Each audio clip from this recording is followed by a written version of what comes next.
Hey folks, Richard Evans, Paradise Tour Guy here in Las Vegas, Nevada at Circus Circus. I'm here to check out their buffet. Let's see how it goes.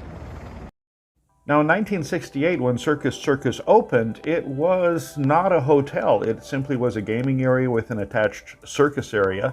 Kind of strange, mostly because it didn't have a hotel. It really didn't take off. It was later in the 70s where they started adding hotel rooms that it became a lot more popular. So not only did you have the gaming areas, the circus acts and things like that, now you had a place for the kids to go, and it became incredibly popular with families and with kids, and it's still very popular today. Now the buffet is kind of a little bit of a problem historically. It's always been rated a little bit low. I was kind of hoping that it might be better. It has reopened. But kind of in a funny little way. The buffet, it really doesn't post any hours.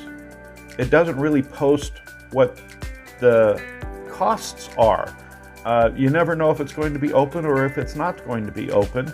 And this I got off of the Las Vegas Advisor, which is a wonderful thing to get information for the Las Vegas areas. That it's basically open from Thursday through Monday, closed other days. And it's just kind of weird. When you first get in, it's also a thing, you do your own drink service. Most buffets have people to bring drinks to, not here.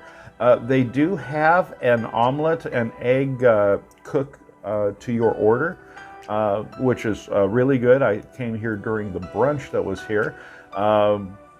Different stations didn't really make sense. So this was kind of a scrambled eggs and bacon area. Most of it was okay. It did have a country gravy, which oddly enough didn't taste like a gravy, just kind of tastes like flour. Had this mashed potatoes, shrimp, and mac and cheese area, which is kind of weird again also because the fried shrimp, usually you'd have something as far as like a sauce or something like that, and it just didn't quite, no sauce, so it's weird. Kind of a quasi-Mexican place, which actually was pretty good. It's probably one of the top ends of as far as what it goes, although the chimichangas were missing. Also had this other area with, this was kind of a breakfast area with cobbler and cheese blintzes and pancakes and that sort of thing. The pancakes, the waffles were good. The cheese blintzes, again, it's covered with chocolate and powdered sugar, and I couldn't really taste them, so it was kind of weird.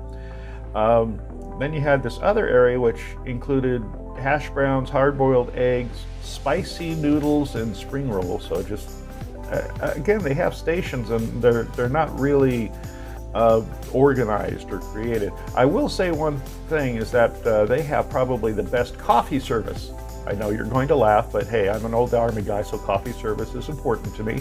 And they actually have two of these makers here. So came out with a couple of plates. I threw some sweet and sour sauce from one of the Oriental dishes on my shrimp. The macaroni and cheese I thought was pretty good. One of the things that's interesting is the lack of meat. Now this was a brunch service, and usually in the brunch service you get all kinds of meats along with it. No, this is more a breakfast service.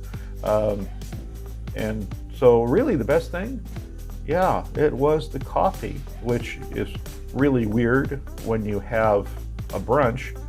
It's really weird when you have a buffet.